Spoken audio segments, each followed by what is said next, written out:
Bonjour et bonsoir bande ko balandia 3w.congo.net ezali ngai wabino molobeli na kombo ya Francos tozongi lisusu lelo awa kolobela bino sur ba actualité ya mboka Congo lelo tokolobela mingi sur rentrée politique oyo ya Kabila et sur agenda oyo parti politique na ya PPRD bazali ko pousser pour être asila kozala candidat na ba élection ya 2023 boyebi ete mwana mboka Shadari akendaki na mboka Lubumbashi esika oyo asila kozala ba déclaration ya makasi et ba déclaration wana esili ko créer mbutu na sphère politique ya Congo ngai moko kutu nazo ki ba appel ya bande ke belé o bazala ko tunanga mitina bazala koloba.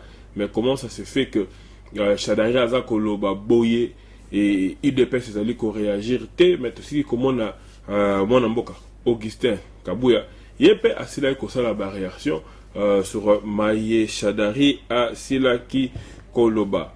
Donc on a ndenge na sili Koloba na bino na ko kende na ba ndeko na biso ba media oyo basila ko komela sur Makambwana tokeimbangu na Radio Kapi oyo basili kolobela ba déclaration oyo ndeko Jean Mbouyu asili koloba ndeko Jean Mbouyu asili koloba boye asili koloba que Joseph Kabila sera notre candidat en 2023 ou même après au-delà. Donc Joseph Kabila ye akozala candidat na bango ya PPRD na 2023 to koleka même 2023 boye biete ce qui te l'indi constitution nandenge constitution ali koloba constitution ali kolakisa biso ete moto oyo asili kozala président et accomplir 2 mandats na ye nyonso complet na présidence. Donc asali 5 ans aye kozala sur l'électeur sali sous 5 ans akoki jamais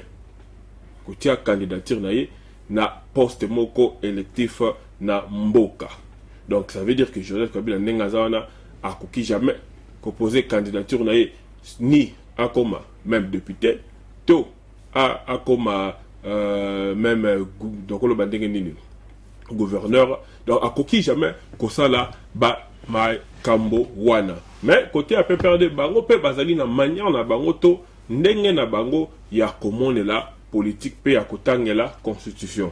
Donc Radio Kapi sila kokoma boy. À l'issue de leur mini-congrès jeudi dernier à Lubumbashi, les membres du Parti du Peuple pour la Reconstruction et la Démocratie, PPRD, ont convenu de répartir sur de nouvelles bases et ont souhaité que l'ancien président Joseph Kabila reprenne la présidence du parti et qu'il soit le candidat du PPRD à la prochaine présidentielle. Le député Jean Mbouyu, cadre du PPRD et professeur de droit, a donné cette précision lundi 28 octobre à Radio Kapi. Donc, Jean Mbouyu a Sili Kolobaboy. Nous avons souhaité que l'initiateur du parti, le président Joseph Kabila, reprenne la présidence du parti, qu'il parte devant et que nous soyons derrière lui. Pour nous, le parti, c'est lui, notre président, lui, notre candidat en 2023 ou même après au-delà. Donc, pour la bango ndenge basile kosangana jeudi dernier dans le Lubumbashi, basouetaki que Joseph Kabila azonga na mutu ya PPRD comme président ya PPRD.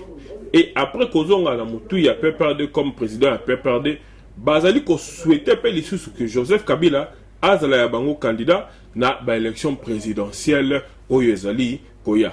Boyebi ete ba élection présidentielle de 2023 ba komi déjà ko se préparer na ndenge tozali ko ba boye pona kotia ba candidature na bango na 2023. Tozana on a 4 ans ya kokende parce que to comme déjà na suka ya année oyo donc tozana on a 4 ans ya kokende 3 ans et demi ya kokende pour ma ponami et si la kosala malisusu na mboka wana yango wana bango côté à PPRD bazali ko bongisama pour être Joseph Kabila azala ya bango d'abord un président à parti pe azala représentant il y a parti na bango na ba élection il y a 2023 et Radio Kapi si ko continue à koloba. Selon lui, la constitution est la loi de loi. C'est elle qui fixe les règles. La constitution ne parle pas d'un sénateur à vie qui est interdit d'être candidat président. Je considère que d'une manière que lorsqu'en droit public, en droit administratif, en droit constitutionnel, la Constitution n'interdit pas une attitude donnée, un droit donné, parce que être candidat, c'est un droit. Le principe de droit en général est que lorsque la loi est claire, il n'y a pas matière à interpréter. Donc, pour naïe, à l'obéqué, la Constitution, et si comme côté si qu'on péki ça, sénateur à vie, à si la copé sa candidature na yé. Wana ndenge ya sili koloba. Maintenant ndenge la sili koloba na bandeli.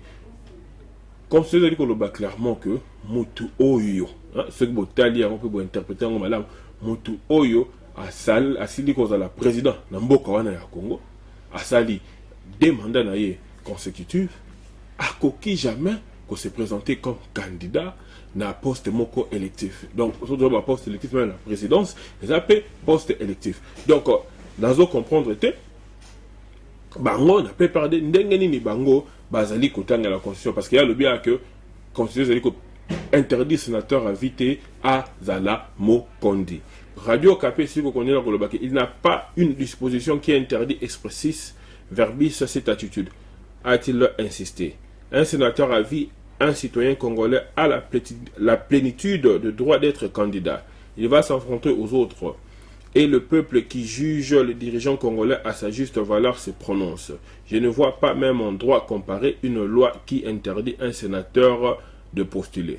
Donc, wana ye asili ko continue de ko Jean Bouyou, ye pona ye a continuer à koloba que sénateur a vu un citoyen congolais, oyo azana ba droit nyonso ya kozala pe candidat et akobeti sa mutu na ba candidat misusu oyo ba kozala pe ba candidat na élection présidentielle en 2023 et kozala nde la population est jugée par rapport ya ndenge nini bango balingi mokambi oyo ako kamba bango na 2023. Wala zala côté à Radio Kapi na ndenge basilaki ko lobela yango et bandeko na biso ya politiko bango basilaki ko article et article ba titraki yango basila ko loba que Tshisekedi Kabila font déjà chambre à part. Donc là bazan ko loba bon boyebiete FCC na cache basala mariage libala na bango ezali coalition oyo basili ko sala poete bafande sika moko pona kokamba mboka ya Congo. Yangwana pona bandeko na biso ya politiko balobi que depuis moi mbutu bandi Tshisekedi na Kabila bazola l'élection na chambre mon côté. Donc on est en politiquement par là. Basili Kokomabwe. Les mariages au pouvoir en République démocratique du Congo entre l'actuel président Félix Tshisekedi et l'ancien président Joseph Kabila bat déjà de l'aile sur fond des élections pourtant lointaines de 2023. Donc là, c'est là que le bassin pas bandé sur Radio Kapi. Donc balobi que libala entre Kabila na Joseph à Kabila na Félix Tshisekedi ezali déjà koyamayama. Pourquoi? Pour na ba élection il y a 2023 tandis que biso toyebi que ba élection 2023 ezana no musika. Les histoires d'amour finissent en général mal. Celle entre Joseph Kabila et Félix Tshisekedi risque de connaître la même fin. Babi que basola mabala isuka kaka mabe et ya Tshisekedi na Kabila eza kokende nanzela oyo ya kosuka mabe. Entamée à l'aube des élections du 30 décembre 2018, la coalition entre le Front commun pour le Congo FCC et le CAP pour le changement CACH traverse des turbulences depuis plusieurs jours. Les leaders de chaque camp se rentrent dedans. Séparation de corps. Tout commence à peu près au lendemain du crash d'avion transportant des membres de la présidence congolaise, tuant de proches de Félix Tshisekedi. À Kinshasa, au siège de son parti l'UDPS, une colère éclate. L'ancien principal parti d'opposition connu pour sa fougue accuse alors Joseph Kabila d'avoir tenté d'assassiner son leader, Félix Tshisekedi. Des militants descendent dans la rue et brûlent un siège du PPRD. Ceci n'étant pas la première fois, car depuis l'arrivée au pouvoir de Tshisekedi, ces militants ont déjà attaqué le siège du parti de Kabila, notamment à Kinshasa et à Lubumbashi. Donc, babi que Makambo tout et bandaki depuis crash ya avion oyo esilamaki kosala. Depuis crash avion esilamaki kosala, esalaki que colère ya ba partisan ya IDPS bakita na nzela. Et na kokita na bango na nzela, bakendaki ti na kotumba pe kosala ba désordre na ba siège ya PPRD oyo ezali na Kinshasa pe na Lubumbashi. Et on continue l'article. Les jours qui ont suivi, le PPRD annonce une grande réunion à Lubumbashi dans le sud-est du pays. Prenant la parole lors de ces assises, Emmanuel Shadari, ancien candidat battu par Tshisekedi à la présidentielle, annonce le grand retour de Joseph Kabila. Le PPRD clame que ce dernier devrait le représenter à la prochaine présidentielle de 2023. De proches de Kabila affirment sous anonymat que l'accord de coalition signé entre Félix Tshisekedi et leur leader, jamais révélé, stipule que Tshisekedi soutienne la candidature de Kabila à cette présidentielle. Donc, après, des ordres, voilà, c'est là que ça, la Mamikolo Kolanda, PPRD va annoncer, début de l'année, c'est là comment on a vu, c'est même la vidéo, où Ebimaki va annoncer biso retour, il y a Kabila, na réunion na Bango, Basalaki, na Lubumbashi. Et, na ko annoncer retour ya Kabila na basila pe ko annoncer sur le koloban article au basila ko na radio kapi que balingi Kabila azala candidat na bango na élection présidentielle ya 2023 et ba proche msusu ya Kabila bango ba ko affirmer na ndenga ko bomba babi sous anonymat ba bomba na ba ngaki te ba révéler ba kombo na bango na média ba ko loba que accord oyo ezala ki signé entre Félix Tshisekedi na leader na bango Kabila ezali koloba que Félix, il faut à soutenir la candidature de Kabila dans l'élection où il y a en 2023. Est-ce que ça y est à solo? Tu éviter. Mais on a peine à cadre de monsieur de personnes qui ont na bango ngala yebi on va dire koloba que on les ali bilobela parce que soki et ça là qui a solo ba cadre là baza koloba bon fallait ba bima na média ba la ki sa bilongi na bango pe ba pesa ba kombo na bango po to landela likambo na donc to royeba kaka na 2023 est-ce que Fachi après, il y a 10 ans, il y a 10 ans, pour battre, même si vous avez beaucoup de fatigues, il y a 30 ans. Mais à base, c'est sûr que, à signaler qu'il y a encore un accord, on a clairement que, il faut soutenir la candidature, il y a Kabila. Mais ceux qui vont le dire, bon, accord, il y a Nairobi, oyo, bah, signaler qu'il y a Vital Kamerhe. Parce que, dans l'accord, il y a Nairobi, il y a qui que, Fatia, ça, 5 ans, et après 5 ans, Vital Kamerhe, il y a à cause relève, il y a payé, à côté de la candidature en 2023, il faut Fachi à soutenir, payer à ça là 5 ans. C'est quoi à Toza Koyoka, Masolo que Joseph Kabila paye Azali, la Katia, deal. Est-ce que c'est la solo? Tu éviter tant de ko, le bela biso paye, copé sa biso raison, toi et copé sa biso tor, na mayo oyo, ezali kobima awa, naba media oyo. Et article qu'on a Koloba, l'impossible divorce. À Kinshasa, Augustin Kabouya, secrétaire général du parti Tshisekedi, n'apprécie pas du tout cette sortie. D'autant plus que cette annonce du retour de Kabila, Emmanuel Shadari n'a pas hésité à égratigner son parti. Nous n'allons pas construire un Congo émergent sous un régime décrété officiellement régime d'impunité. Donc, Kabouya CP l'a quitté na Makambu Oyo, Emmanuel Shadari a sila Kolobo. Parce que nous avons une bande de l'émission que Kabouya a réagi Saki et à l'obaki Makambu et Belé. C'est même qu'on répondre à Bandeko. Il peut perdre dans ma mingi balobaki parce que et le que c'est que Kanda surtout ezali Makambo oyo Emmanuel Shadera lobaki que ba koki kotonga Congo te Congo ya motuya Congo ya malam Congo ezali ko kende liboso na régime oyo ezali ko punir bato bazali ko sala mabete. Donc Emmanuel Shadari bango mutu basali 18 ans na pouvoir hein boyo kana koto basali 18 ans na pouvoir impunité sur impunité ba bomi ba congolais ba yibi na mboka wana ba promettre biso makambo basila ko réaliser te ye azali ko accuser comment dire régime ya Félix que régime ya Félix bango baza régime ya impunité donc mokili et baluki si c'est comme une neuf bateau va vivre 18 ans na impunité koboma koyiba baboma chebeya baboma barma tungulu batunyo sona ba kufa sous régime ya Kabila jusqu'aujourd'hui mutu moko tasila ko la puni pour yango mais aujourd'hui il y a avec kolobela makambu parce que là avec koloba makambu impliqué avec koloba mingi makambu à 15 millions que baza oyiba na ba caisse de l'état et na koyiba na bato bazali cause à l'impunité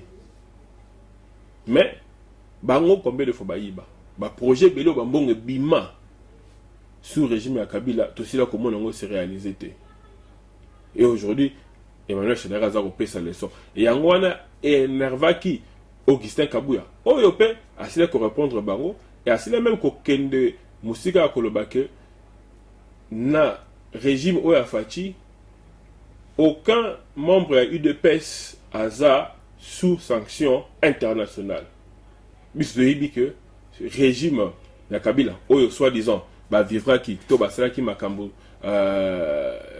malamu pour yalobi que régime afati ça régime ya impunité bango basaki makambo malamu bazala ba ministre boni oyo lelo bakoyi même ko voyager en Europe parce que baza sous sanction donc wana ezalaki na ndenge Augustin Kabuya asile ko kende na bango Augustin Kabuya asile ko continuer na koloba que je ne peux pas tolérer qu'on manque du respect au chef de l'État Félix Tshisekedi car il n'est pas leur ami. Ils ne peuvent pas se moquer de l'UDPS.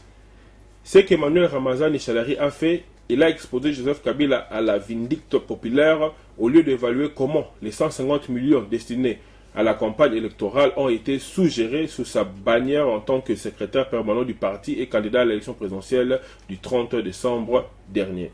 Avec Kolobake, on a Augustin Kabila, si Kolobake, hier, à Koki, jamais qu'on dit que va manquer respect na chef de l'État Félix Tshisekedi. Parce que Félix Tshisekedi a camarade na bangote. Et à l'oubli qu'il jamais qu'on tolérer que Bassa Kanapé na UDPS. Avec Emmanuel Shadari, na makambo wana sili ko exposer Kabila na kanda ya population. Et qu'on continue au lieu à utiliser Tawana au Abima qui na Lubumbashi. Il y a qu'à évaluer comment est-ce que Bango va gérer 150 millions de dollars au Bapesa qui est pour la campagne électorale Salaki pendant les élections, tant où il y a Zalaki candidat, tant où il y a candidat à la présidence.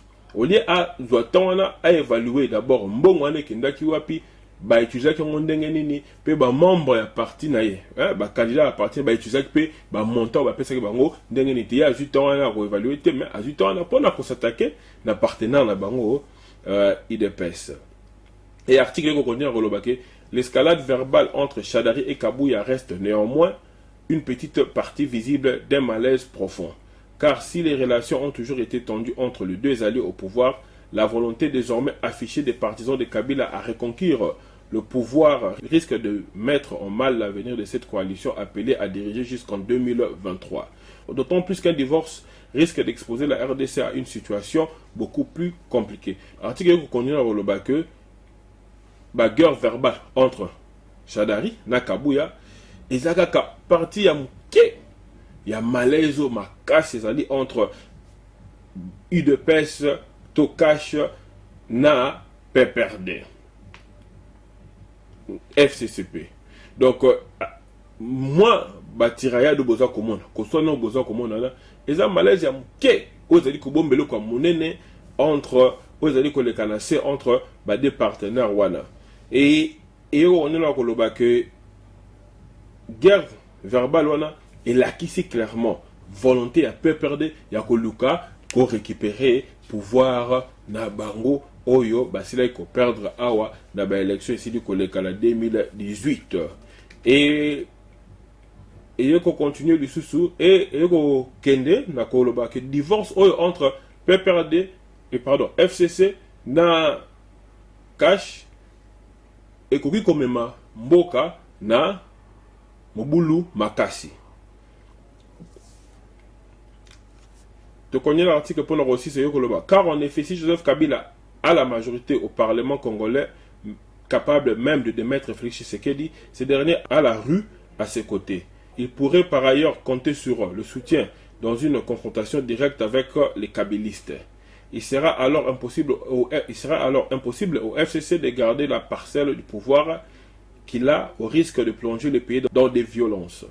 Les deux sont donc obligés de rester ensemble du moins jusqu'en 2023.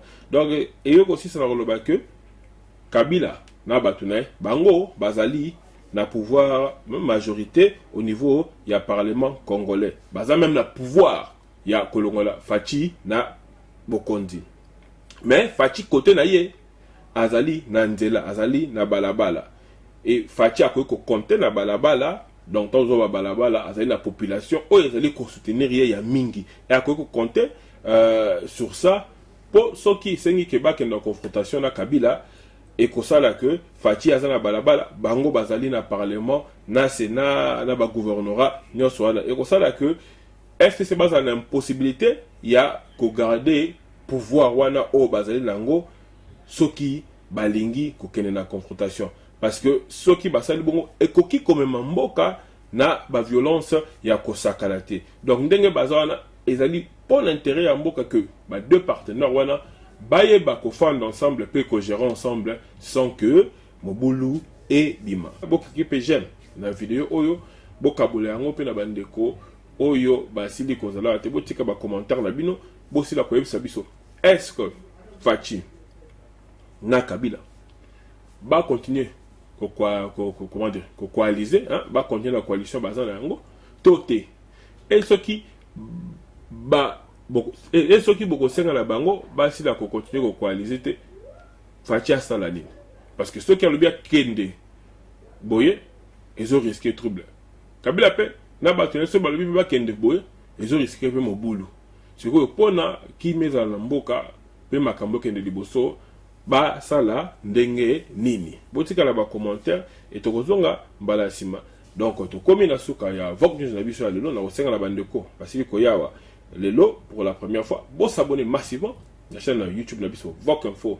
TV bo cliquer sur abonner après bo cliquer sur cloche là pour la bozoka ba actualité nyonso et comme la cabine directement pe tozali toujours ko continuer ya ko sala ba récolte de fonds hein bandeko bo soutenir biso banda tozali ko senga vraiment makambo ezali ko bouger te et ba oya malamu bolanda kabiso bo soutenir biso hein? Restez branchés sur votre site de référence au Congo.net.